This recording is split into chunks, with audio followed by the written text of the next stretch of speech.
4 types d'impôts que toi, propriétaire ou alors futur propriétaire de biens immobiliers en Allemagne, tu dois absolument connaître. Nous en parlons dans cette vidéo. Je te dirai également comment économiser de ces différents types d'impôts. La suite, juste après les génériques.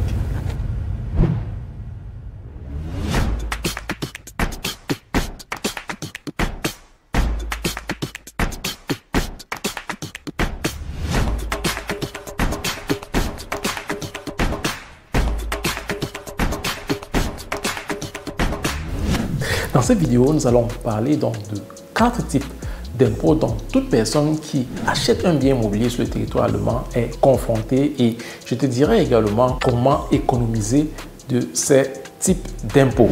Nous allons commencer par l'impôt sur la mutation foncière, ce qu'on appelle en allemand Grunderwerbsteuer.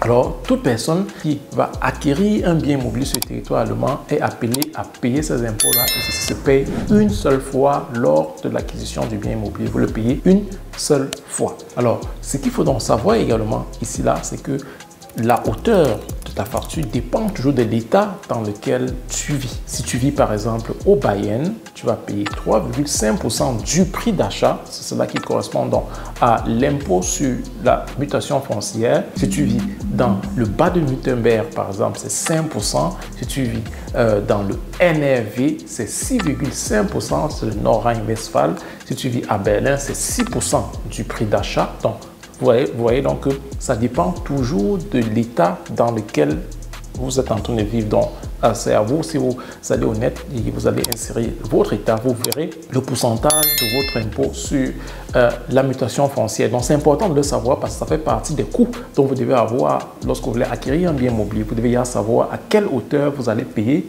cet impôt-là. C'est important de le savoir. Autre chose très importante à savoir, les amis, écoutez-moi très bien, très important à savoir, cet impôt-là se calcule sur le bien immobilier. Donc, si vous achetez un appartement qui a également des biens mobiles, parce que la cuisine, par exemple, pour ne prendre que cet exemple-là, n'est pas un bien immobilier, c'est un bien mobile. Donc, ça se calcule sur tout ce qui est immobilier. Ça voudrait dire que si je prends un exemple, vous avez acheté un appartement qui coûte 100 000 € et que la cuisine a une valeur de 10 000 €, alors l'impôt sur la mutation foncière va se calculer donc sur 90 000 € et non sur 100 000 €. C'est très important de savoir et de le vérifier à chaque fois parce qu'il y a souvent erreur à ce niveau-là. Vous allez recevoir une facture qui est calculée sur 100 000 € alors que ça devrait être calculé sur 90 000 €. Et pour cela, très important les amis, il faudrait que dans votre contrat d'achat, dans ce qu'on appelle le Kaufvertrag en allemand, que ce soit notifié à l'intérieur que la cuisine a une valeur de 10 000 € pour que cela soit pris en considération. Donc, très important, il faut le faire notifier dans le contrat d'achat, la valeur de tous les biens mobiles, et cela va donc être déduit de votre prix d'achat, et c'est donc le reliquat qui restera, c'est ce reliquat-là que va être calculé de votre taux d'imposition sur la mutation foncière. Donc, c'est ça le premier impôt à savoir, et cela se paye une seule fois. Un autre type d'impôt que vous payez en Allemagne en tant que propriétaire de biens immobiliers, c'est l'impôt foncier, appelé en allemand Grundsteuer. Dans ce cas, tu le payes régulièrement. De façon générale, c'est payé par quartal, c'est-à-dire que tous les 4 mois, tu vas être appelé à payer cet impôt-là, et cela est valable pour toutes les personnes qui ont des biens immobiliers sur le territoire allemand, que ce soit un bien résidentiel ou alors un bien locatif, tu vas payer cet impôt-là. Dans ce cas, tu peux déclarer, comme dans le cas de l'impôt sur la mutation foncière, où tu payes une seule fois. L'avantage là-bas, c'est que tu peux déclarer cela. Alors, lors de ta déclaration fiscale, tu peux également le déclarer, et ce qui va diminuer comme ça ton assiette fiscale. Dans le cadre également du Grundsteuer, ce qu'on appelle impôt foncier, tu peux également, si ton immobilier est mis en location, c'est un immobilier locatif, tu peux également le déclarer dans les impôts. Dans le cadre d'un immobilier résidentiel, par contre, non, tu ne peux pas déclarer cela dans les impôts, donc c'est important à le savoir. Donc, l'immobilier foncier, c'est le deuxième type d'impôt qui t'attend, mon ami, toi, propriétaire ou alors futur propriétaire de biens immobiliers.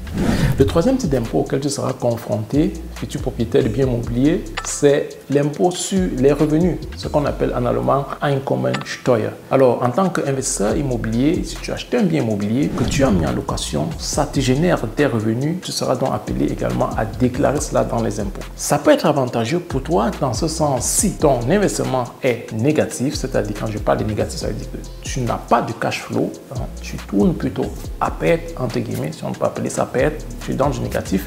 Dans ce cas, c'est avantageux pour toi fiscalement parce que tu vas déclarer comme ça toutes les dépenses que tu as effectuées dans le cadre de ton acquisition immobilière. Et quand je parle de dépenses ici, ça va jusqu'à taux d'intérêt que tu payes à la banque, c'est déclarable dans les impôts. Nous avons fait une vidéo concernant cela. Si vous ne l'avez pas encore suivi, vous pouvez regarder nos dernières vidéos, vous allez la retrouver. Nous parlons de façon détaillée de cela. Donc, il y a les taux d'intérêt que tu peux déclarer, il y a les frais de notaire, il y a ce que tu payes au service de gestion de ton bâtiment ou alors de l'appartement et bien d'autres choses que tu peux déclarer. Donc, dans ce cas, tout cela sera avantageux pour toi si tu as fait du négatif. Par contre, si tu as fait du positif, tu génères du cash flow, alors là, mon ami, c'est toi qui vas verser de l'argent au fisc allemand. Ça va dépendre de ce qu'on appelle en allemand ton Steuersatz. Hein. Donc, tu pourras te rapprocher de ton fiscaliste qui va te dire, en fonction de ton taux d'imposition, ça qu'on appelle Steuersatz en allemand, tu seras donc appelé à payer plutôt des impôts au fisc allemand. Donc, ça, c'est le troisième type d'impôt. Le quatrième et dernier type d'impôt dont je vais évoquer ici, c'est l'impôt sur la spéculation de vente de ton bien immobilier. Ce que tu dois savoir, c'est que lorsque tu vends également ton bien immobilier, tu es appelé à payer les impôts sur le gain que tu as obtenu. Il est donc très important de savoir à quel moment vendre ce bien-là afin de bénéficier soit des impôts. Quand je dis bénéficier, ça veut dire que tu ne payes pas d'impôts. Et dans ce cas, généralement, pour que tu le saches, c'est donc 10 ans après l'acquisition de ton bien immobilier, ou alors pour dire exactement, après 10 ans et 6 mois. Là, je peux t'expliquer de façon plus détaillée dans une vidéo, ou alors tu peux nous contacter pour une séance gratuite et on pourra t'expliquer pourquoi 10 ans et 6 mois.